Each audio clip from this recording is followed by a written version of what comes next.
आज की वीडियो हमारी होने वाली है चेस्ट डे एंड आज है हमारा डे 13 एंड आज मैं वर्कआउट करने वाला हूँ हार्ड वर्कआउट चैलेंज और ट्रांसफॉर्मेशन अपनी बॉडी और एंड एंजॉय कीजिए वीडियो देखिए। और उससे पहले मैं आपको एक चीज़ बता दूँ कि कुछ भी हो जाए जिम डेली आइए। अगर आप एक्सरसाइज नहीं कर रहे हो तो आप वार्म अप करके स्ट्रेचिंग करके आप जा सकते हो।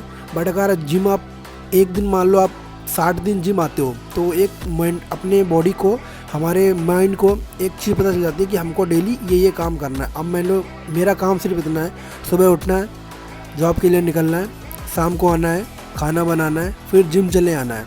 बस डेली मैं यही रूटीन फॉलो कर रहा हूँ। एक दिन तो करने में अच्छा लगता है, 2 दिन करने में अच्छा लगता है, बट कोई आपसे बोले कि साल भर ये करो तो आप बोर हो जाओगे। तो यही सब सारी चीज़ें हैं एंड अभी सिर्फ और सिर्फ मेरी स्ट्रेचिंग एंड वार्म अप चल रही है। इससे पहले भी और भी मैंने वार्म अप कर रखा है और स्ट्रेचिंग कम से कम नहीं तो 20 से 30 मिनट में वार्म अप स्ट्रेचिंग करता हूँ। आते ही तुरंत ऐसा नहीं कि मैं जिम ही स्टार्ट कर देता हूँ, ऐसा नहीं, बल्कि मुझको पता है कि मेरे पास टाइम नहीं है, फिर भी मैं जिम तुरंत नहीं करता हूँ और हो सके तो मैं स्ट्रेचिंग करता हूँ। तो आप लोगों के लिए भी करना बहुत अच्छा है। तो फर्स्ट एक्सरसाइज है हमारी चेस्ट के लिए एंड सबसे बेस्ट एक्सरसाइज है, one of the best exercise है मेरे लिए, क्योंकि इससे चेस्ट हमारी जो ग्रो होती है वो शायद और एक्सरसाइज से ग्रो नहीं हो सकती है। ये मैंने महसूस कर लिया क्योंकि इससे चेस्ट में जो दबाव पड़ता है एंड जब मैं पीछे को ले जाता हूँ अपने हैंड तो जो चेस्ट फटती है वो नेक्स्ट लेवल पंप आता है। तो इसके भी मैं 3 सेट मारता हूँ। एक सेट में मैं शुरुआत कर रहा हूँ, यहाँ पे 75 kg वेट लगा है, मतलब ऑलमोस्ट पूरा वेट लगा है। उसके बाद मैं सारी एक्सरसाइज कंप्लीट कर रहा हूँ ये। इसके बाद मैं आधा वेट लगाऊंगा 75 से 50 या 55 के बीच में, फिर एक वेट लगाऊंगा 25 का या 30 का वेट। तो उसके बाद ये एक्सरसाइज मेरी एंड होगी। एंड इसमें एक चीज़ क्या है, आपको बहुत ही स्लो करना है और हैंड जो अपने आप को स्ट्रेट रखना है, मतलब बिल्कुल सीधे रखना है। आपके एल्बो एंड शोल्डर मुड़ने ही नहीं चाहिए और जो आपकी चेस्ट ना वो आप कोशिश कीजिए कि बाहर रहे। और नेक्स्ट एक्सरसाइज है, दूसरी एक्सरसाइज करने के बाद मैं ये तुरंत इसलिए करता हूँ क्योंकि वो एक्सरसाइज हमने सीधे वे में की थी, बट ये एक्स वे में कर रहा हूँ मैं, मतलब इसको बोलते हैं एक्स वे में, जो कि हैंड ऊपर जा रहे हैं एंड नीचे जा रहे हैं। तो ये एक तरीके का वी बना रहा है और वो एच बना रहा था और ये वी बना रहा है। तो फ़र्क इसमें ये है कि इसमें पूरी एक साथ में चेस्ट आपकी ग्रो होती है। एंड जो नेक्स्ट एक्सरसाइज है हमारी वो ये है, और ये एक्सरसाइज क्यों आपको करनी चाहिए इसका भी मैं रीज़न बता रहा हूँ। ये 3 एक्सरसाइज नहीं बोल सकते, इनको कॉम्बो बोल सकते हैं। ये जो चेस्ट को जैसे मैं आपको समझाता हूँ एक सिंपल तरीके से। एक आपने जैसे पनीर ले ली, ठीक है, पनीर को आपने पहले काटा तो उसके पीस बन गए एंड उसके बाद आपको पनीर पे आपने क्या किया कि उसके बाद आपने उसको मिक्सी में डाल के भून दिया। तो क्या हो गया, एकदम मतलब बोलते ना कि पानी के तरीके या फिर एकदम आटे के तरीके हो गया। उसके बाद आप क्या कर रहे हो कि इसमें पानी डाल के फिर से वही शेप ला दिया। तो ये चीज़ हो रही कॉम्बो में। तो इसमें जो मसल्स ब्रेक होती है ना चेस्ट की, वो अनएक्सपेक्टेबल होती है और काफ़ी अच्छा पंप भी मिलता है। एंड जुकाम के कारण से थोड़ा बोलने में प्रॉब्लम हो रही है और ये भी चेस्ट की ही लिए है, बट इससे स्ट्रेंथ भी हमारी काफ़ी अच्छी बढ़ती है वेट लिफ्टिंग के लिए। और डेड लिफ्टिंग, बेंच प्रेस काफ़ी अच्छी इसमें हमारी ग्रो होती है।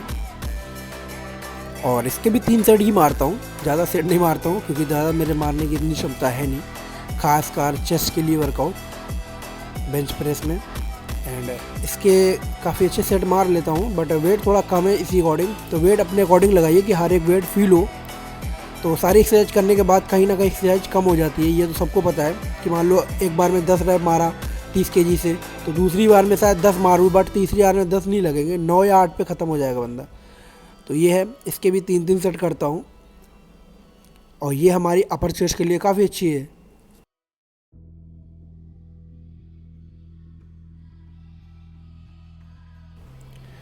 नेक्स्ट एक्सरसाइज है हमारी डंबल कर एंड ये भी चेस्ट के लिए काफ़ी अच्छी एक्सरसाइज है, बट इसमें मेरे डंबल स्टेबल नहीं रहते तो थोड़ी मेरे को प्रॉब्लम होती है।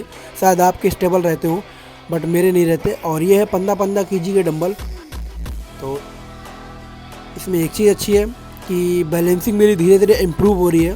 पहले दिन आया था तो काफ़ी हिल रहे थे, अब उतने नहीं हिल रहे हैं। और पहले दिन तो बोले 5 केजी भी उठना बहुत मुश्किल था, तो अब 10-10, 15-15, 20-20 केजी ऊपर आराम से ईजिली उठा दे रहे हैं, कोई दिक्कत नहीं है। ये है तो इससे ग्रो हो रही है, स्ट्रेंथ बढ़ रही है। बट ये है कि खाने पे इम्प्रूव कीजिए, सोने पे इम्प्रूव कीजिए और उतना हार्ड वर्क कीजिए कि जितना आपकी बॉडी क्षमता झेल सके। ऐसा नहीं है आप पूरे दिन एक्टिविटी बहुत ज़्यादा कर रहे हो और शाम को फिर आके जिम भी कर रहे हो, तो इससे शरीर आपका टूट जाएगा, खिंच जाएगा। और अगर आप कर भी रहे हो तो लिटरली आपको एक दिन में कम से कम नहीं 1000 से 1500 के बीच में आपका खर्चा आएगा, क्योंकि सारी चीज़ें आपको खानी पड़ेंगी, डाइट अच्छे से लेनी पड़ेगी, तो आप एक बार ग्रो कर सकते हो। एंड एक्सरसाइज के बाद ये करना क्यों ज़रूरी है, ये तो बच्चे को पता है, तो ये करना क्यों ज़रूरी है इसके लिए मैं क्या ही बताऊँ आपको। एंड बात करते हैं हमारी नेक्स्ट एक्सरसाइज, वो है केबल फ्लाई और केबल से एक्सरसाइज करने वाली। एंड इसमें भी मैं 3 सेट ही मारता हूँ और एक सेट में जितने भी रैप लग जाते हैं मैक्सिमम मैं उतने रैप मारता हूँ। मैं ये नहीं बोलता आपसे 20 मारना है, 20 क्यों मारना भाई, 15 हो जाए, 15 मारना है, 20 नहीं मारना है। 20 से ऊपर भी जा सकता हूँ, 25 हो जाए, बट मैं तो यही करता हूँ कि जितना मैक्सिमम मेरे से होता है उतना मैं पर एक्सरसाइज मारता हूँ। ऐसा नहीं 10 मार रहा हूँ, 20 मार रहा हूँ, ऐसी मेरी कोई गिनती नहीं करता हूँ। हाँ, बट ये है कि धीरे धीरे कम होती है कि अगर पहले मैंने 20 मारा तो दूसरी बार 20 नहीं लगेगा, 18 या 19 भी मैक्सिमम लगेगा। तो ये चीज़ें हैं। एंड जो नेक्स्ट एक्सरसाइज की बात करें वो केबल से ही है, बट नीचे और लोअर चेस्ट के लिए है हमारी। और आप चेस्ट में देख पा रहे होगे कितना अच्छा पंप आ रहा है, बट खाने में कंट्रोल नहीं हो रहा है, तो इसके कारण से फैट मेरा फिर से वही आ गया है 89 kg। एंड 3 kg गिरा था, 1 kg फिर से बढ़ गया है। पता नहीं ऐसा क्यों हो रहा है, मेरे को कोई आइडिया नहीं है। और बस ये है कि थोड़ा खाना ओवरलोड हो रहा है मेरे से, मतलब रुक ही नहीं रहा। अगर मैं खाने पे बैठ रहा हूँ तो 10 रोटी भी सामने रखी तो वो फिर मन ही नहीं करता उनको छोड़ने का।